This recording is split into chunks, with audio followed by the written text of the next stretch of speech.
10h sur BFM TV. Merci d'être avec nous. Dans un instant, on va essayer de comprendre ce qui se passe dans les manifs, dans les cortèges. Y a-t-il des violences policières? Y a-t-il des violences de manifestants?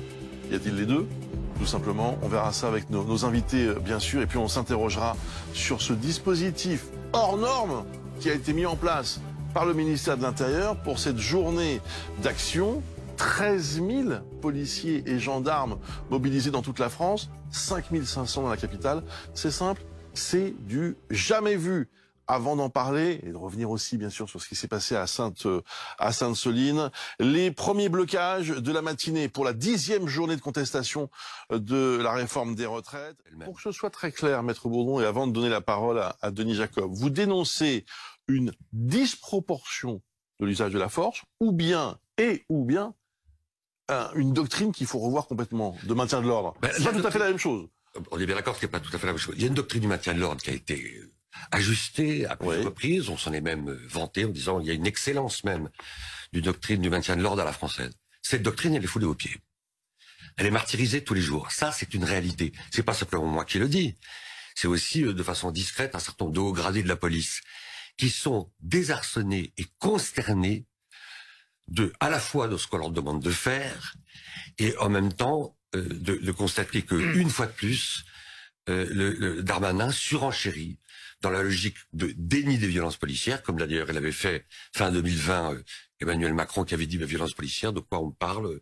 Moi je connais pas ce mot, je vais pas jouer à oui, au petit oui, oui ou non. Et ce déni, c'est ça qui est très important, c'est que ce déni des violences policières, et encore une fois, je ne mésestime pas la complexité de la tâche, mais dans ce tract que nous avons publié à Gallimard avec Vincent Brégardt, nous soulignons un point essentiel. Les policiers français sont mal formés depuis des années. La chaîne hiérarchique fonctionne mal depuis des années. Et s'ils sont mal formés, c'est pas une distraction bureaucratique, c'est évidemment un choix politique. Si on décide d'avoir des policiers mal formés, c'est qu'on décide d'avoir des policiers dont on sait qu'ils potentialisent plus que d'autres l'usage illégitime de la force et des violences illégitimes contre les manifestants. Denis Jacob, qu'est-ce que vous répondez à Maître Bourdon? Je vais pas répondre parce que ça ferait polémique et c'est pas le but de notre présence sur ce plateau. C'est plutôt d'expliquer à la population en général comment ça se passe effectivement et ce qu'est la réalité du terrain des policiers. Vous avez entendu Maître Bourdon dire: je ne nie pas la complexité. Bien sûr. Ah ben si c'était si simple, tous les de la situation. Le problème, c'est que on a une difficulté aujourd'hui qui est la gestion des casseurs, des black blocs. Et contrairement à ce qu'a dit Maître, moi je me porte en faux en disant que la police fait de la répression contre les manifestants. Les manifestants, ce sont pas les casseurs. Moi, je suis policier, je suis aussi syndicaliste. Ouais. Je participe à toutes les manifestations contre la réforme des retraites depuis le 19 janvier. Depuis le 19 janvier, les forces de sécurité ont toujours été là. Est-ce qu'il y a eu un problème? Non. Il y a un problème depuis la prise du 49.3, qui a radicalisé un certain nombre de personnes, qui a mobilisé des individus qui n'étaient pas forcément là auparavant dans les manifestations et qui ne viennent que pour une seule chose, c'est pour casser, provoquer, s'en prendre aux forces de sécurité. Je rappellerai quand même une chose, parce qu'on fait le procès systématiquement de la police nationale dès que ça se passe mal. Les policiers sont pas au service d'un président de la République ou d'un ministre, ils sont au service de la République. La République, elle a des lois, et les policiers sont là pour la faire respecter, et notamment la loi, l'article 111-1 du Code de sécurité intérieure qui rappelle qu'ils sont là pour faire respecter la loi, pour porter assistance, assurer la sécurité, la paix publique, l'ordre public et défense les personnes et les biens.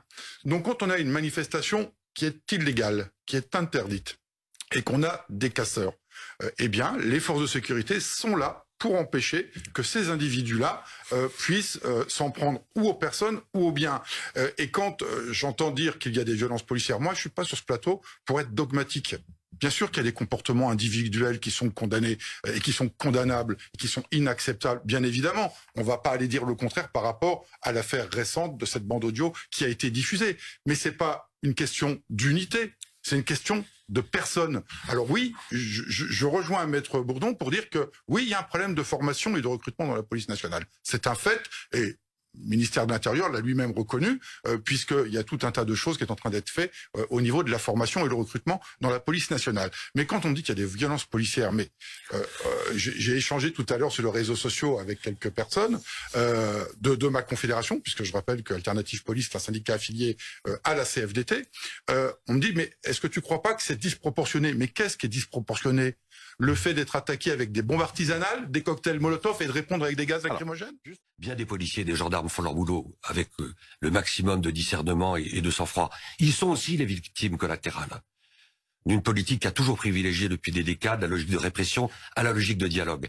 Ça, c'est un ADN très fâcheux, malheureux, qui aujourd'hui empoisonne la démocratie et qui conduit que les jeunes Français, qui sont déjà alimentés par 1000 raisons d'être dans une désaffection par rapport aux institutions politiques, voient qu'à la logique autoritaire qui s'exerce par Emmanuel Macron, face à une exigence de dialogue social, eh bien font écho une logique de répression dans la rue, qui elle-même alimente le sentiment d'impasse que tout le monde voit aujourd'hui. Monsieur Jacob. Moi, je suis pas là pour prendre la défense de telle ou telle politique. C'est pas mon rôle. Moi, je suis là pour défendre et représenter mes collègues. Moi, je peux pas entendre dire qu'il y a un fonctionnement systémique de la violence policière. C'est pas vrai.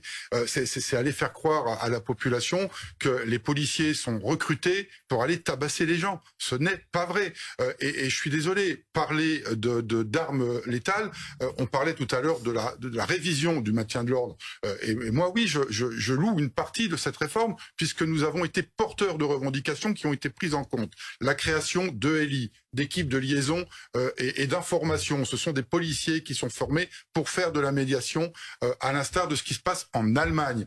Il y a également, ce qui est acté, malheureusement, je regrette, c'est pas encore mis en place, mais le principe d'acquérir des véhicules avec des messages lumineux pour informer les manifestants quand la police va passer à l'action. Le problème, c'est que quand vous avez une partie des manifestants qui restent au milieu de troubles entre policiers, des affrontements entre policiers et casseurs, moi, je ne comprends pas. Moi, je suis manifestant, je vois des troubles, mais je ne reste pas. Je m'en vais. Pourquoi des manifestants restent quand ils sont pris entre des affrontements entre policiers et casseurs? Mais ces manifestants-là pacifiques doivent partir. Et s'agissant de l'armement qui est mis à disposition des policiers, on a interdit la grenade lacrymogène instantanée.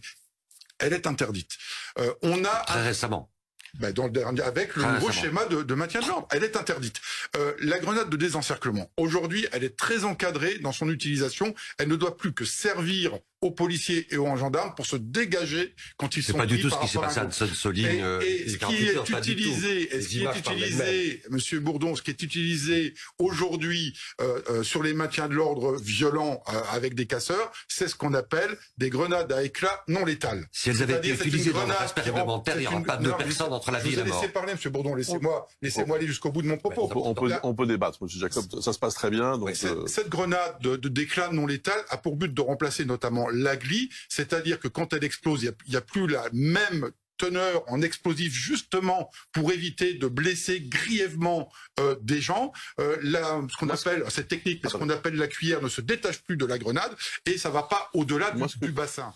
Je vous remercie en tout cas pour la qualité de ce débat et voilà, le fait qu'on ait pu en parler de façon... Juste me permettre, juste dire quand même, pour rejoindre Maître Bourdon, parce qu'on n'est pas opposé non plus, dès qu'il y a un manifestant pacifique qui est victime des affrontements entre policiers et casseurs, c'est toujours regrettable et on peut considérer à chaque fois que ça peut être considéré comme un échec dans le maintien de l'ordre. Malheureusement, mais on est confronté à de la violence et le risque zéro n'existe pas dans les dommages collatéraux, malheureusement. Merci beaucoup.